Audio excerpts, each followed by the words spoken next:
Welcome to Education Forum. I'm Herman Badillo, Chairman of the Board of Trustees of the City University. The improvement of education affects all New Yorkers. This program will focus on the key educational issues and challenges before us all. My guest today is Robert Catell, who is the Chairman and Chief Executive Officer of KeySpan Corporation, which includes the Brooklyn Union Gas Company and Long Island Lighting Company. But Bob Catell, to me, is the ideal of what a city university graduate should be. He is a poor kid who went to New Utrecht High School in Brooklyn, was told about City College and went to City College because he had no money.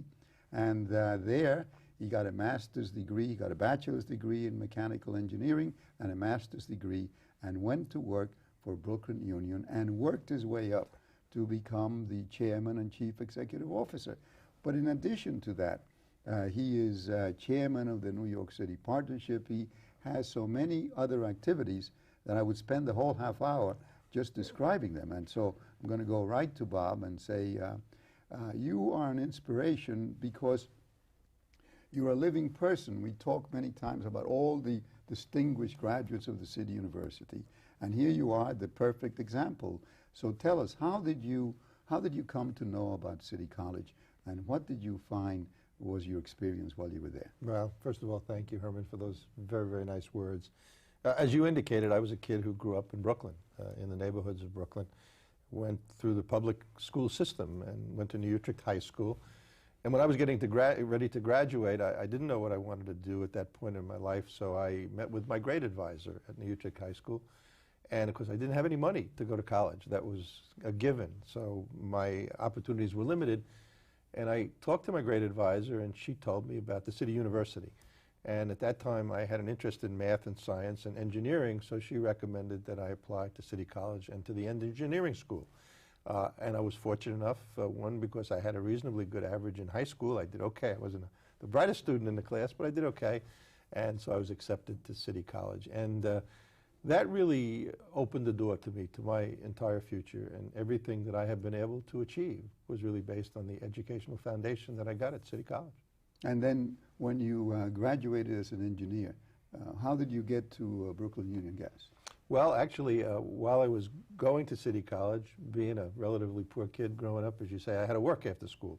And I had a number of jobs, and I also had to work in the summertime. So I, one summer, got a job working for, of all things, the telephone company, American Telephone, AT&T, Bob Bell, as I guess they called it at that time.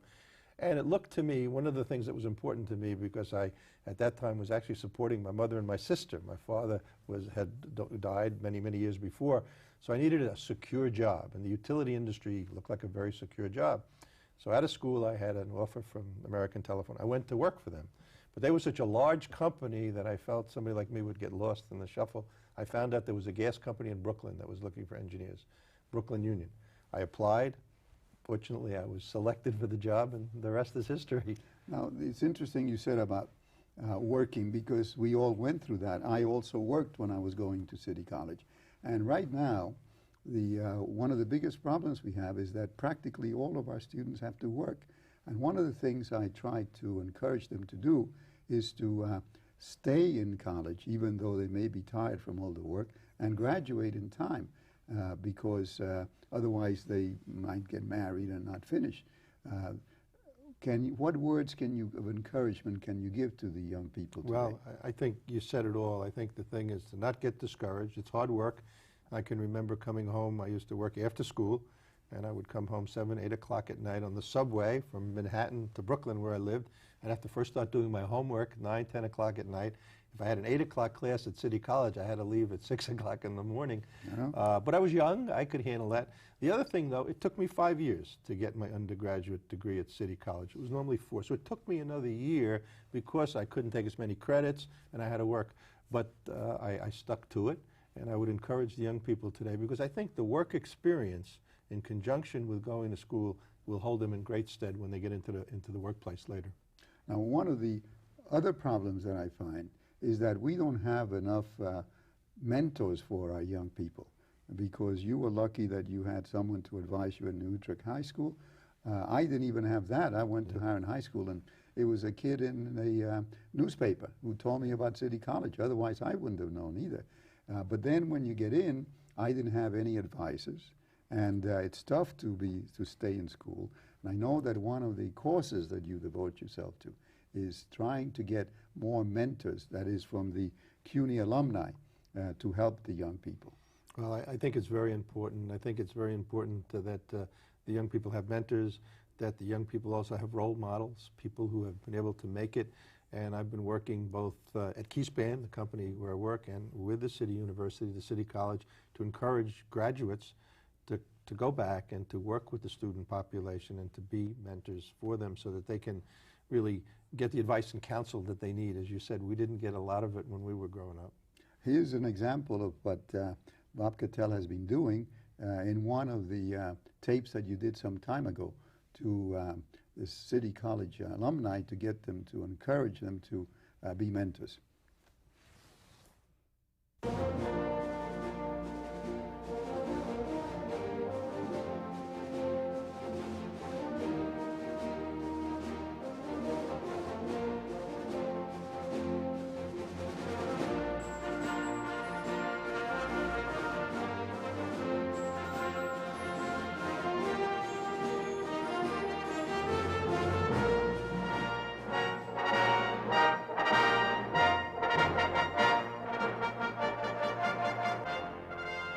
Today, City College is a mini university offering some 40 graduate-level programs. Over the past 4 years, 4 CCNY students were selected as Barry Goldwater Scholars and honor thousands of math, science, and engineering students compete for nationwide. City's revived debating team has scored victories over Harvard, Princeton, and Yale. 75% of today's CCNY pre-med students are accepted into medical school on their first try. And City is a great teaching institution. It's also one of the few colleges where undergrads work side by side in the lab with top scientists. CCNY professors are internationally recognized for their cutting-edge research in laser optics, molecular modeling, biomedical engineering, and research battling AIDS, breast cancer, and other deadly diseases. As a City College alumnus, I know that CCNY is New York. It has always reflected the city it serves. Today, the college is seeking more partnerships in the public and private sectors, with the public schools and with government agencies. City College is reaching out to the worlds of finance and business, engineering, architecture, publishing, technology, the arts, and medicine. These partnerships will help CCNY educate its students as global citizens in order to meet their need and society's needs in the 21st century. Like the alumni who came before them, they will become leaders who will contribute to our city, our state, the nation, and the world. City College needs your help. Every one of you who serves as a mentor or on an advisory board, hires an intern, or establishes a scholarship will gain as much as you give when you help a young person who is starting out facing the same challenge as you did. Let's work together to give today's students the chance they so richly deserve, the chance to follow in our footsteps. City College has a vision for the 21st century. With the help of friends and alumni like you, CCNY's students, faculty, and staff will meet the challenges of the new millennium. Bob, what success have you had in getting alumni to come back to the City University to be mentors? Well, I think at this point, Herman, I would say we've had modest success. There has been somewhat of a response, but we could certainly use more. I hope people will listen to the words and will really think very hard about coming back and playing a role. It's so important. I can't overemphasize the importance of mentors coming back. These young people need that kind of support. Yeah, you see, the saddest thing is that when you and I went to City College, we had a very high graduation rate because we felt no matter what, we had to graduate. And I find that the graduation rate in all of the colleges of the City University now is too low. And we want to encourage the young people and older people to stay and make the extra effort. And they need to have role models like you so they can see that it pays to finish, to get a diploma, and go on, because they will be employed. And that's what they have to understand. That I know you go to great lengths to ensure that young people get a job, and you even have programs where you begin to work with the young people in elementary and secondary school, right? Absolutely. Tell us about that. Well, we have a number of programs that we're involved in as a company, KeySpan. We're involved in the elementary schools, as you say. We're involved in the Junior Achievement Program, which is in, I guess, the high school and the middle schools. All from the standpoint of demonstrating to young people that business is a good opportunity for them, that they can achieve success, they can have nice family lives. So we try to support all of those programs. Well, tell us something more about your story. Now, you started out as an engineer, young engineer with no experience. How did you work your way up? Well, actually, that's absolutely right. I started out as what was called a junior engineer. I started in our outside construction area, putting pipes in the ground. I worked hard. I tried to learn my job. I tried to do the right thing and to try to be a good employee. And I was fortunate enough to have some people recognize that I had some talents, and that gave me an opportunity to advance. My philosophy has always been that nothing comes easy. You've got to work for it, and through hard work, and I think working with people. I think that's been another strength that I've had, is being able to work with people. And people in then Brooklyn Union, which is now KeySpan, recognized that I was someone that had some talent, and they gave me the opportunity, and I was able to take advantage of that opportunity and progress through the company to eventually become chairman. Well, an example of your talent is that KeySpan took over Lilco a couple of years ago, right? That's correct. And before that, there was tremendous turmoil at the Long Island Light Company, and since you took over, it's been quiet and moving along smoothly. How did you manage to diffuse all the tension? Well, it wasn't easy. The Long Island Lighting Company, Lilco, had a lot of difficulties through the 80s and early 90s. We saw a real opportunity to have a business opportunity on Long Island, and we had to do a lot of work in getting the people, the former Lilco employees, who were somewhat unhappy because of their situation, to make them feel part of the new company. We did a lot of work on creating a new culture for the new company and spending time meeting with the employees. I go out and meet with the employees. We make them feel part of the new company. We even have a KeySpan Employee Appreciation Day at Shea Stadium every day. So it's really hard work, and doing the right thing in the community, I think, has been the other thing that's helped us on Long Island, being able to participate, give something back to the community. Okay. We'll be back after these announcements. Daniel Golden grew up in the Bronx, graduated from City College in 1962. He now heads the National Aeronautics and Space Administration, NASA. Mario Runco, born in the Bronx, graduated from City College in 1974. He is a NASA astronaut on the Space Shuttle Endeavour. With a City University degree, the sky's the limit. CUNY, the best investment in New York's future. Hello, I'm Askari Willows, and I graduated from City College in 1975. You may know my second novel, The Mambo Kings Play Songs of Love, from the movie a few years back, about the world of Latin music here in New York in the 1950s. Gracias, City University, for the skills and encouragement to write about my heritage. Thanks, City University, por todo, for everything. CUNY, the best investment in New York's future. We're back today with Robert Catell, the Chairman and Chief Executive Officer of KeySpan Corporation. Bob, when I became Chairman of CUNY, I set up the Business Leadership Council, and you agreed to serve on the Business Leadership Council. And the reason I set it up is that I wanted our students to realize that if they stayed in school, they would have an opportunity to get a job, and I needed the advice of the business people who have been successful like you to bring that out, because so many of our young people are not sure that they'll have the opportunity, especially African Americans and Latinos. What can you tell students who may be watching about the possibilities of moving ahead in New York City today as you moved ahead some time ago? Well, first, Herman, I think I should compliment you on your leadership in establishing that council.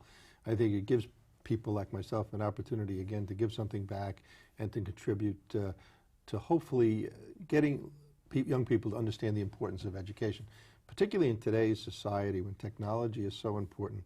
Having the educational qualifications to get an entry-level job, because you got to get that first job. That's where it all starts. You got to get in. Yeah. Once you get that first job, if you're willing to work hard and do the right thing, I think the opportunities are unlimited, as I'm an example myself to have shown. So the message I try to get to young people is stay in school, get that education, get that degree if you can.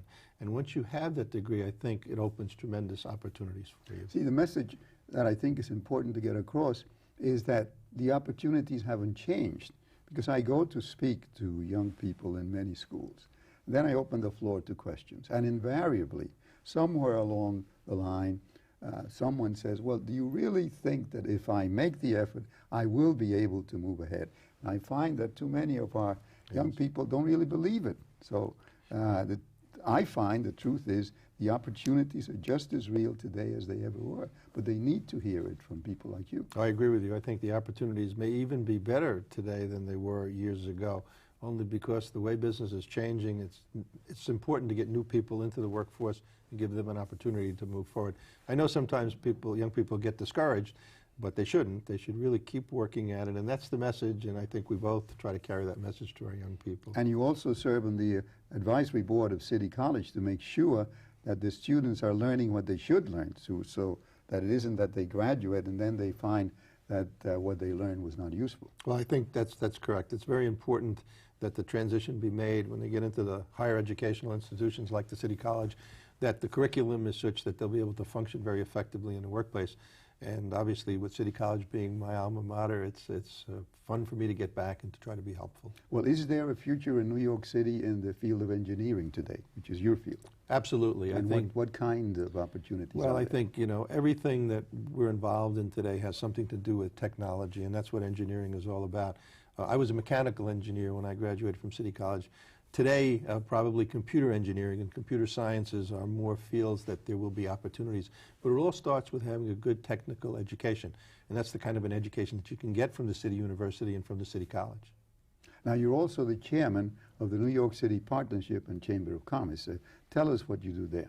Well, yes, I'm very honored to be the chairman of the New York City Partnership and Chamber of Commerce, which is, I guess, the premier energy organization, certainly in New York City. And it gives me an opportunity to work with business leaders in the city. Education is the #1 item on the agenda of the New York City Partnership because all of the employees in the city are looking to get qualified people into the workforce. The partnership has a program called Breakthrough for Learning, where we're actually working in cooperation with the New York City Board of Education to work in certain school districts that have been the lower performing districts over the years and to raise the level of performance, provide incentives for that, and also to work with the principals and the teachers to really make those lower performing districts do very good work. Well, the problem that we've had, and you know that I've been working with Mayor Giuliani on both elementary and secondary education and the higher education. Problem we've had has been that we had the standards have been lowered and we've had automatic social promotion, and we're struggling very hard still to make sure that it's permanently removed. Well, I certainly agree with that, and I think it has to start at the elementary school level and right up through the City University. I know that you have been very much involved in the master plan that the City University has developed, and I'm very supportive of that, and I'm happy to see it was approved by the Board of the Regents. And it's hard to believe we had a huge argument and debates all over the city and over 80 speakers at the Board of Regents about the issue of a core curriculum, because I found when I went to City College that we didn't have anyone in the family who had a great education, that you needed to know about American history and about Shakespeare and about psychology and important core curriculum courses. And it's amazing that I had to struggle to get that approved, but of course you were a great help in that. Well, I thank you for that, and I agree 100%. Having a broad education is very, very important. I, like you, didn't have anyone in my family either that had a higher education. So everything that I learned, and I think whatever success I've been able to achieve is the fact that I had a good core education, and then on top of that, the technical knowledge I needed to be in the engineering field. I find that there are some political leaders who object to having higher standards And I think that it's an insecurity that the young people who of today, especially the African Americans and Latinos, will have a harder time in meeting those standards. But I think that that fear is absolutely unnecessary, that everyone has the potential to learn. But you have to have a real education. You can't have a phony high school diploma, and you can't have automatic promotion at the city university either. And that's a battle that I've been involved in for some time and will continue. So I want to be sure that the business community supports that. Well, I'll start by applauding your efforts there, because you have been a voice, a very strong voice, for standards and for not just having promotion for people who didn't deserve it. I think, again, it starts in the lower schools. You have to have the standards there. You have to have teachers that are really going to promote those young people who deserve promotions. And then I think by setting the standards in the higher education, it's the right thing to do, because I think the minority students will achieve and they will aspire and will do better. And I think that's really what we're going to need to raise the level of education and performance in the entire city. You're also involved in a statewide business council, aren't you? Yes, with Governor Pataki. Tell us about that. Yes, I am vice chairman of the New York State Business Council, which serves the entire state of New York. I'm actually vice chairman for the downstate region, and we work very closely with the government, Governor Pataki. We work very closely with the Commissioner Mills, and education is also a #1 priority of the New York City Business Council. So it starts at the state level and it's at the city level, and wherever we can promote education, it's got to be beneficial to the business community, and we're behind it. Tell us, what is your opinion about the economy now that the presidential campaign is over and people are wondering whether the boom will continue? How do you see our economy, and how do you see the economy, especially in New York City? Well, I'm pretty optimistic and bullish on the economy. I think there's been a good foundation that's been built that has been going on for some period of time. I know that from a KeySpan perspective, we're seeing our demand grow and our company grow, so that's very encouraging to me. So I'm pretty optimistic on the economy, and I think we'll have it a pretty good future. Is there any danger of brownouts in the future from your experience? Well, that's an area that is of concern to me. The demand has grown greatly on the energy side, particularly on the electric side, and we really haven't built a lot of new power plants to kind of meet that demand. So it is a concern to me. I think if we take steps in the near future, get some very environmentally acceptable plants built, I think we'll be able to meet the load, but it is a concern to me. I don't want anyone to think that you have settled down and that your career is over, because you not only have put together this KeySpan organization, but you're working to do even more. Tell us about it.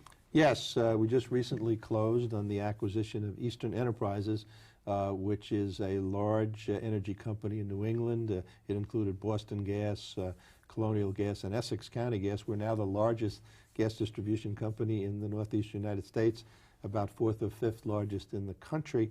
The company has grown from about 2,500 employees when it was Brooklyn Union 2 years ago to about 14,000 employees now as KeySpan. Yeah. So we see a bright future for our company and for our employees, and most importantly for our shareholders. And how does it, what are the different problems in Massachusetts and New York, if any? I think the problems are very similar. The demand for energy is growing. This area of the country is still very dependent on imported oil, and with all that that entails. So we see a great future for natural gas to take more of our energy needs in this part of the country, and also to improve our environment at the same time.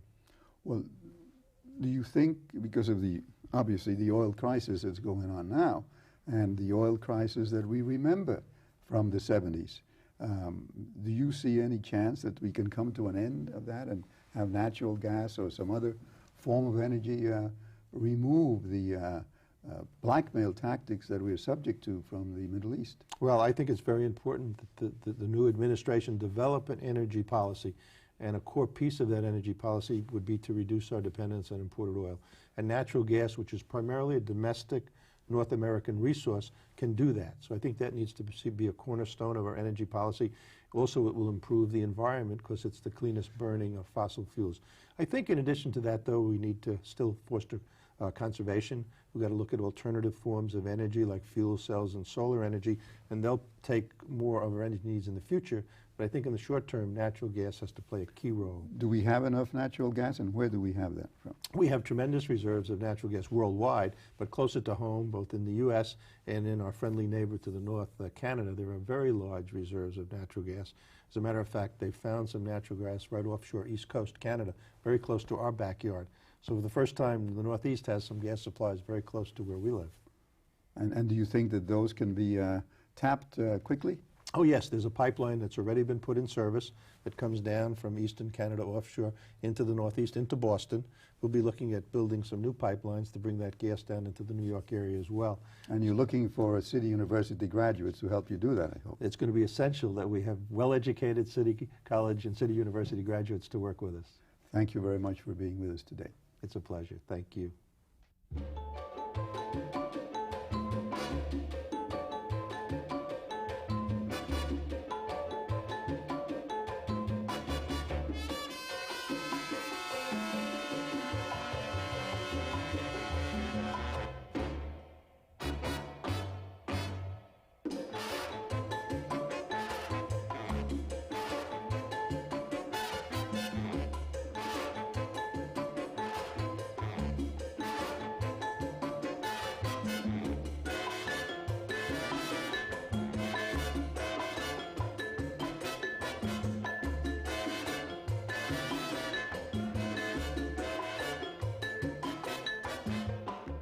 You can reach us by email at our website, www.cuny.tv, or write to us at CUNY TV, 365 Fifth Avenue, New York, New York, 10016.